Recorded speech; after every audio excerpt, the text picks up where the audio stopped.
me and Conor trained in the same gym, but like we had no interactions with each other. Like I never saw him and he didn't really see me. But I was doing photography at the same time, so I was taking pictures of all like the amateur fights, and so just by slowly building up my reputation and just going to like every single amateur fight I could, every amateur event I was at. Like I took all the fighters in the gym. Like I kind of, everybody knew me. And that's where the name comes from. Like people would go, oh, you know Dave, and like, oh, which one is he? He's like, oh, he's the little ginger beer guy with the camera. So that's where ginger beer photos came from. Basically, everyone in Ireland at the time, like if you're an MMA fighter, like chances are I had pictures of it. Wow. So he had just seen it and he just liked my work, and like added him on Facebook before he like filled up his Facebook. Before it became a page, when it was still a person. Right.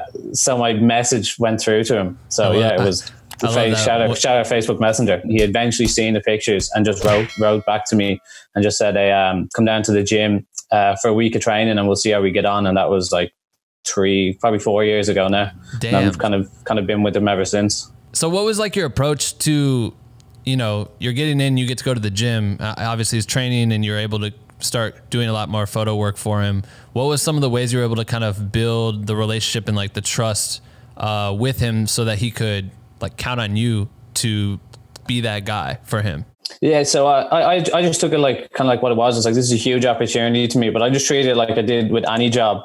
And I was just like, I just was 100% like, so you could count on me. So like I'd bring my camera bag everywhere with me. I'd have it in my bag. I'd have it when I was like walking my dog. I'd have it everywhere. And if he texts me, no matter where I am, if he texts me or calls me, I'm going to go. I'm going to be there ready to go. I got to show him that like I'm 100% into this. So he'd just text me, go to the gym.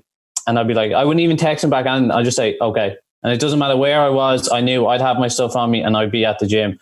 And 9 times out of 10, I'm there about half an hour before him, just because that's how he rolls. He's like, be at the gym for 10, and I'm there at 10, and then he'll show up at 11. But I'll be there every single time. And then when I was there, I wanted to capture as much as I could to show him, because I think it was when I started working with him, it was when he was like kind of building up his Instagram presence, and he was kind of realizing the importance of social media and what it can actually do for him, and like what he, like the image that he wants to put out there and everything it can do for him. So I was just trying to capture as much of it as possible and try and capture as much that he can use for himself.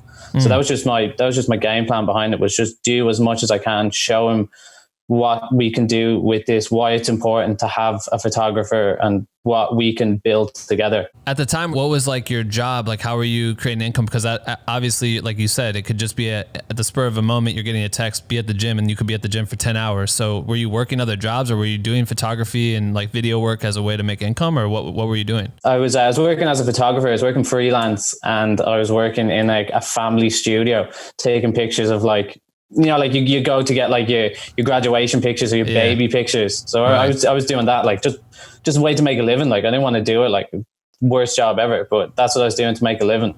And I was making a living doing that, but it was flexible enough hours, and like I missed 1 or 2 days I was just like, yeah, okay, I'd rather take pictures of Conor McGregor like than go take pictures of some randomer's baby. So that's what I was doing. I was actually working for him in New York. We were in New York, and he was fighting Eddie Alvarez, and I was like walking up to the city, and I got an email, and I clicked on my email, and the studio fired me. So I wasn't good enough to take pictures of these babies. They were like, oh yeah, we've kind of taught you all we can and stuff. So wow. I was just laughing. I was like, here I am in like New York, where he was fighting for his second world title, and like I'm getting an email from this baby studio saying that I'm not good enough. So I was like, oh yeah, cool, see you later.